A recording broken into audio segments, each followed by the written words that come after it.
Hello, everybody, and welcome to Charts with Dan here in my second week in the new studio. There's been a couple things that have changed. We're painting the walls. The shelves are going up this week, so thanks for hanging in while we continue to construct our new home. But we have a lot of things to break down today, including the possible deconstruction of one of the biggest theater chains in the world. We're going to talk about what would be involved if that were to happen. But before we get there, let's talk about what happened this weekend at the box office. Another slow weekend, as has been the case for the last 7 months, I guess you would say, at the box office. Number one, Liam Neeson repeats with Honest Thief. That was last week's number one movie as well. The War with Grandpa at number 2, and Tenet at number 3 stay where they are. We have The Empty Man, which was a new release from Fox/Disney that had a disappointing...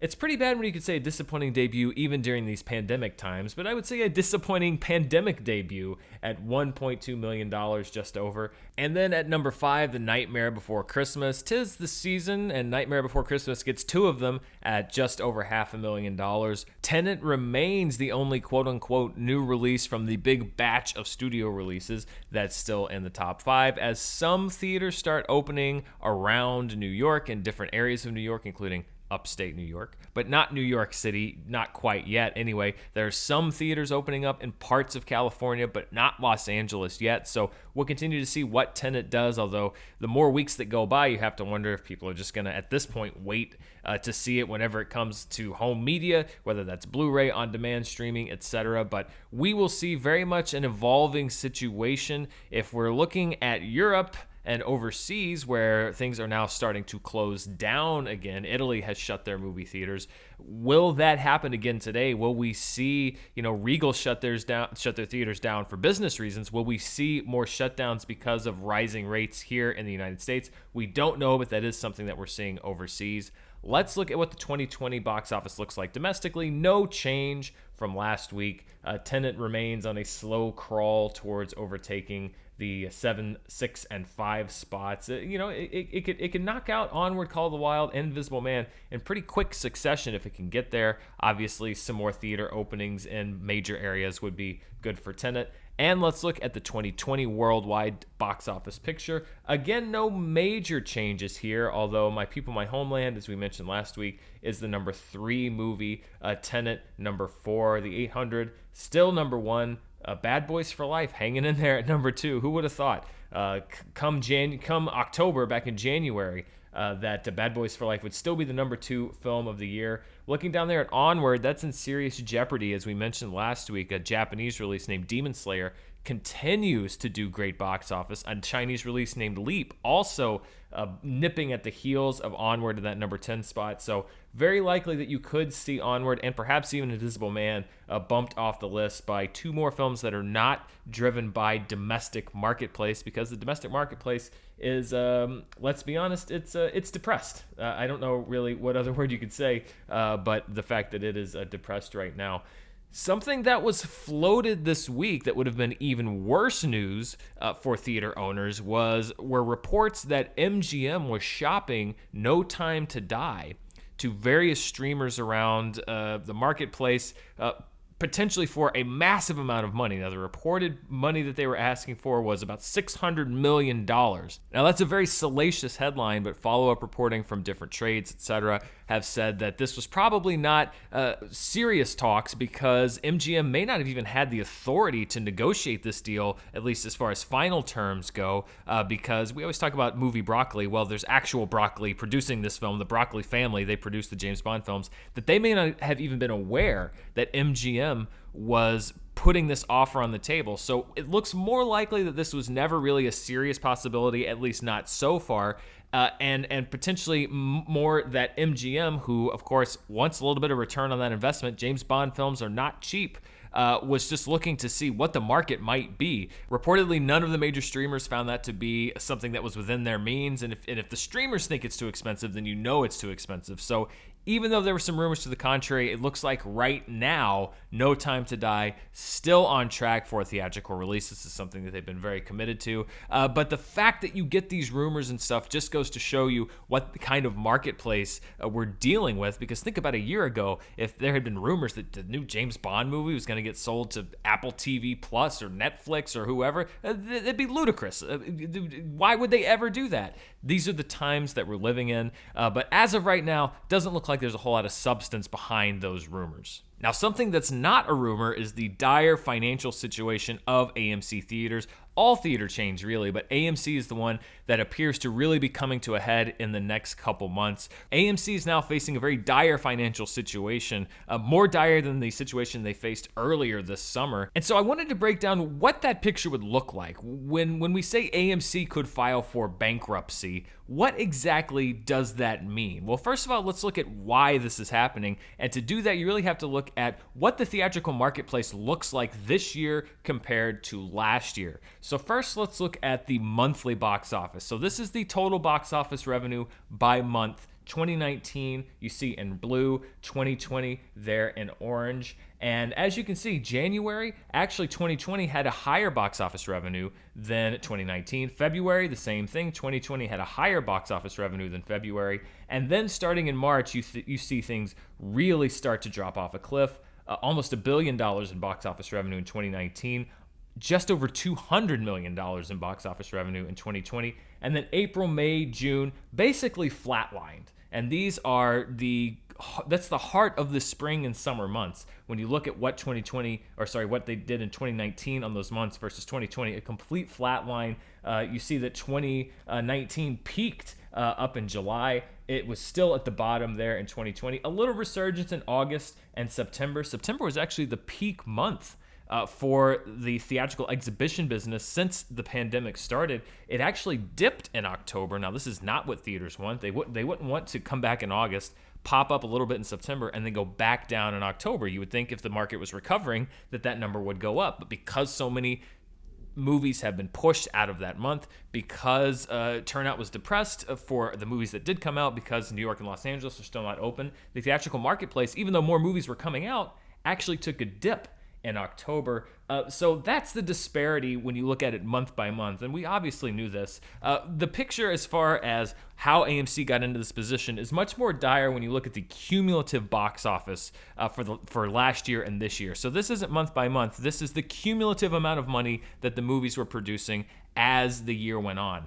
Let's look at the 2 years. Again, as you can see, January and February, the cumulative box office was very close to each other. As a matter of fact, 2020 had a little bit of an edge on 2019. But there you see in March the beginning of the pandemic and the absolute flatlining of the box office industry. And so now we're at a point where the domestic box office to date has grossed just at $2 billion for the year. Whereas you can see in 2019, at this point, at the end of October, it had grossed almost $10 billion. So we're seeing domestically an $8 billion drop-off in business just so far this year. Now, let's say best case scenario, Wonder Woman is the only major movie to come out in December. That's best case scenario. Worst case scenario, Wonder Woman moves away and that flat line pretty much continues. That thing is going to get even more out of whack. So you see that disparity. You see that there are billions of dollars taken out of the marketplace. That's how AMC found itself in the position that it is in. It is imminently going to be out of money. They are attempting to raise more money by selling more stock, but a lot of analysts feel like that's probably not going to be great because how many people are going to buy AMC stock right now? Some people think that an AMC bankruptcy filing is all but inevitable. So I wanted to break down exactly what would happen if AMC were to file bankruptcy. And, you know, the thing that a lot of people think when you hear that a company is going bankrupt, it means that's it. It's over. The company goes out of business, the lights go off, and that's the end of that company. But that's not necessarily the case. There are a lot of different kinds of bankruptcy. The one that AMC would likely pursue is Chapter 11 bankruptcy. And what Chapter 11 bankruptcy allows you to do is to continue operating, but to come up with a plan to restructure your debt, to forgive some of it. You have to do it in consultation with your creditors. It is a very long and protracted and involved process. It is something that Many companies have gone into Chapter 11 bankruptcy and not emerged or have had to liquidate. A great many more have gone into Chapter 11 bankruptcy and come out of it operating as usual. Several major airlines have done this. There have been a lot of industries that do this. So if you hear that AMC is going to file for bankruptcy, that doesn't necessarily mean they're going out of business. It just means that they are seeking a way to restructure their debt because they cannot afford to pay their creditors who they owe money to. The bad news, the really bad news that you don't want to hear is if a company is filing Chapter 7 bankruptcy. Chapter 7 bankruptcy means we're out of money, we can't make the money, we are going out of business, we're liquidating everything we have, and we're going to be gone. That's not what we're looking at right now with AMC. Chapter 11 bankruptcy is usually for companies that are experiencing what they believe to be a temporary crisis or something that they can recover from with a new plan, which is why this is something that AMC is very possibly, if they have to file bankruptcy, going to look into. This is obviously, hopefully, a temporary situation, one in which they can resume normal operations at a later date. And if they can just get through this point where they don't have the money to pay back their creditors, they can find a way back to solvency. And you see this a lot with a lot of different companies. So the way that this process works is that if AMC were to file for Chapter 11 bankruptcy, that would put a hold on all of their debts and all of their obligations, meaning everybody that they owe money to, they temporarily do not owe them that money anymore. That money cannot attempt to be collected. If they're going to be foreclosed upon, if there are people that are looking to kick them out of their spaces, that is also put on hold. It basically freezes and puts a pause on all of the outstanding debts that the company has, but allows them to maintain business operations in the process. That's why you often see this referred to as bankruptcy protection. It's because it protects you from people trying to take your assets to pay them back while you're in the courts trying to resolve this. But you don't just end at the pause. You actually have to come up with a plan. You have about 4 months if you're the company to come up with a plan that is viable, that the courts find viable, and that your creditors find viable for you to repay that money. And you can do that in a lot of different ways. First of all, the big way that you usually see when a company goes into Chapter 11 bankruptcy is cutting costs. That's the easiest way to say we're going to be able to pay you back later is we're not going to have to put as much money into our business. Cutting costs usually does mean layoffs, closing down locations, figuring out ways that you don't have to expend as much money to run the business on a day-to-day basis. And so if we do see AMC in a Chapter 11 situation, then I think it is probably likely that we're going to see a reduction in the number of AMC locations because they're going to do market studies. They're going to find out which locations they have that may not be producing the kind of revenue that they need. And they may say, okay, we're going to shut down that location because we are in desperate need of cost-cutting measures and this location just isn't doing what we need it to do. So if you are in a city that has multiple AMC locations. My former home, Los Angeles, had so many AMC theaters, 6 or 7 of them that I can just think of off the top of my head. It's likely you could see that saturation decrease. That reduces the number of screens available. That reduces the number of theaters that people can go to. It's not great for the moviegoer, but it's good for the company because that is an immediate reduction on their balance sheet. Of course, that also means that you're looking at layoffs. Never a good thing, but particularly not in this economy, but that is a reality of Chapter 11 bankruptcy a lot of the time. Once this plan is in place, the company, if this were AMC, it would be AMC, gets approval of that plan from their creditors, basically presenting it to the people that they owe money to, saying, this is our plan. The creditors say, okay, that seems like a viable plan. They present it to the courts. The court looks at it and says, okay, this is a viable plan. If everyone agrees that this is a viable plan, then the company basically moves forward from there. And a lot of the time, that means a lot of their debt, their accrued debt, is forgiven because they've gone into bankruptcy protection, they've made a plan for how they're going to become profitable, and then the people to whom they owe money a lot of times will, because of the promise of a viable investment or a viable return later, will forgive some of that debt, and so they will emerge from bankruptcy in a better financial position than when they entered bankruptcy, and that's why you see a lot of companies do this, because otherwise they would be out of business.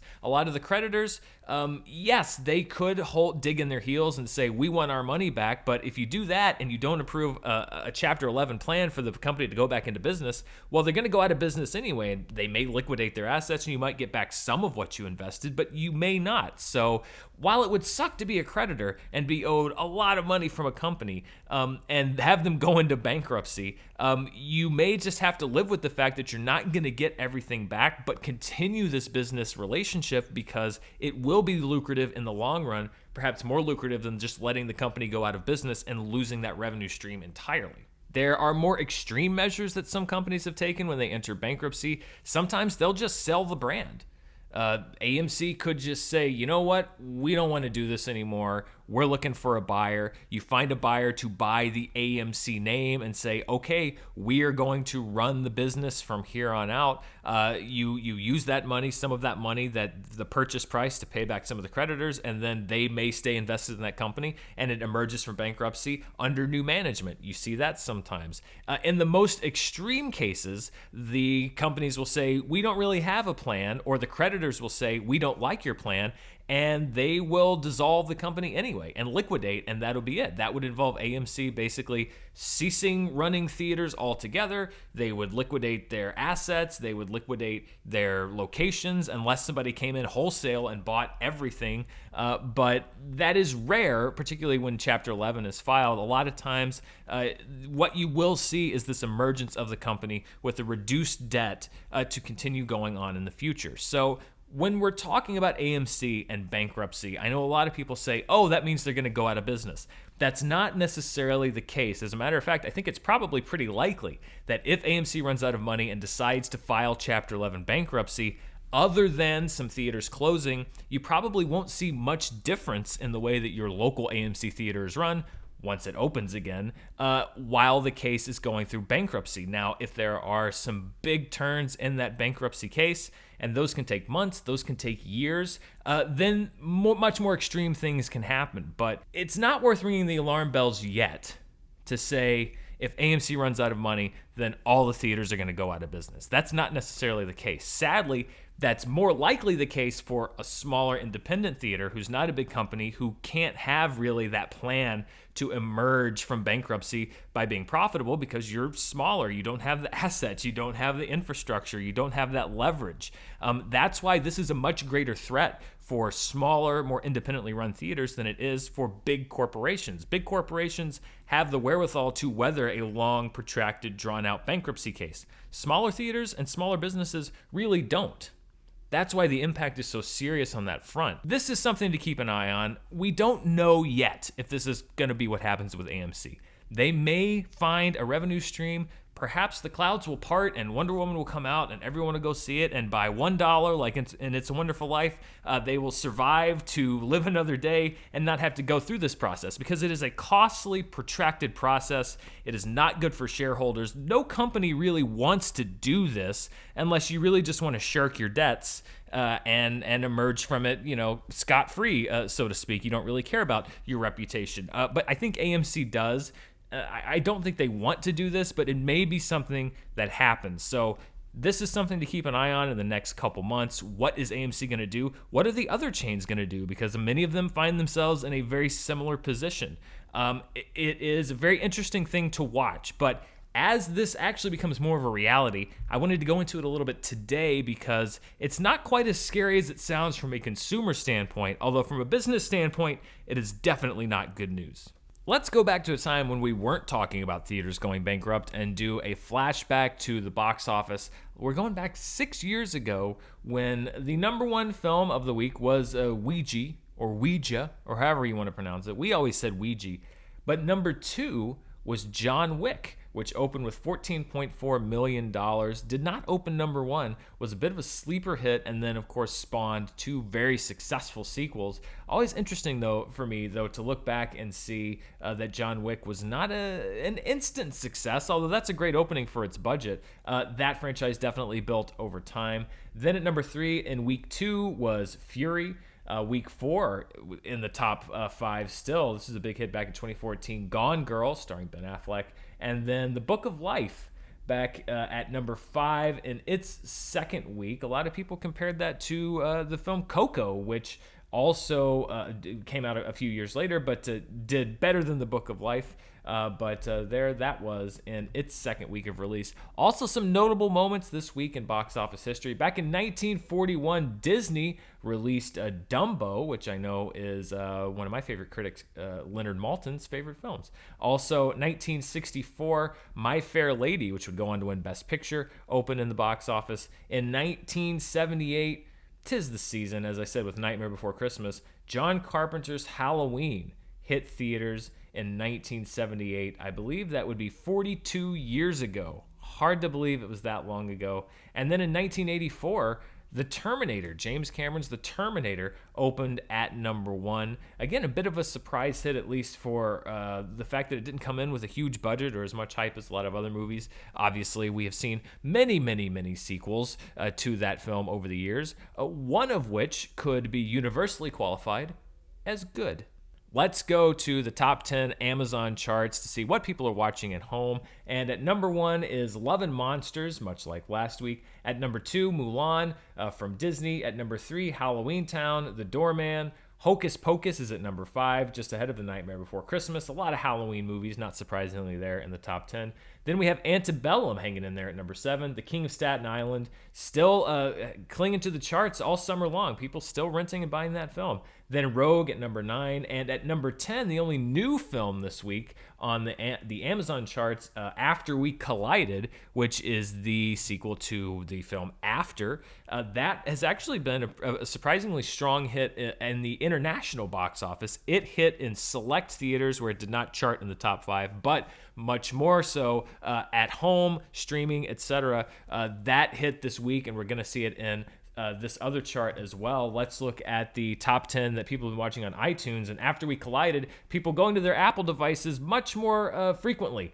to get After We Collided because it's number 1 on the iTunes charts. Love and Monsters and Ava are holdovers there at 2 and 3. Then at number 4, The Phenomenon and Friendsgiving at number 5, 2 new films. Beetlejuice at number 6. At number 7, The Way I See It, a documentary. And Happy Halloween Scooby-Doo at number 8. Scooby-Doo returning to the chart after a week off. And then at number 9, another documentary, Chump Card. And at number 10, Hocus Pocus. People love that Hocus Pocus, I'm telling you. And let's see what people are watching over on Netflix. At number 1 is Over the Moon, a new animated film. At number 2, the latest adaptation of the classic film Rebecca, a classic story as well. Armie Hammer is in this one. I like Armie Hammer. I'll check that one out. Then we have Hubie Halloween at number 3. Yes, God, Yes, which we saw on the premium VOD charts earlier this summer, is now on Netflix. Paranorman at number 5. At number 6, Tremors, Shrieker Island. I love that this franchise is still going. At number 7, Cadaver. Then The Grinch and The Trial of Chicago 7, holding over at 8 and 9. And at number 10, we have The Secret Life of Pets 2. What a mix of movies over there on the Netflix chart. That's all I've got for you on Charts with Dan for today. Thank you so much for watching and watching the evolution of this studio. Next week, you're going to see even more progress back here. I appreciate your patience as we relocate and set out on our new adventure. If you want to see even more of what I'm doing, you can check me out on Patreon at patreon.com/Dan Murrell. We do a lot of fun stuff over there. We're about to do our monthly movie club, which is horror comedy. We're talking Beetlejuice, Young Frankenstein, and What We Do in the Shadows. And I want to thank these patrons in particular. These are just some of my producer level patrons who have been so amazing. We do interactive stuff. They call in and do the movie club. We do AMAs. We do a monthly watch along. So much cool stuff that's going on, and I get to talk to so many people on Patreon, producer level and otherwise. We're having a really great time over there. I would love if you would come and join us. Also, don't forget to subscribe to my podcast, All My Movies, which you can catch on YouTube on the Schmodown Entertainment Network, and you can catch the audio version on iTunes, Stitcher, Spotify, wherever you like to find your podcasts. Thank you so much for watching me, and I'll see you next time.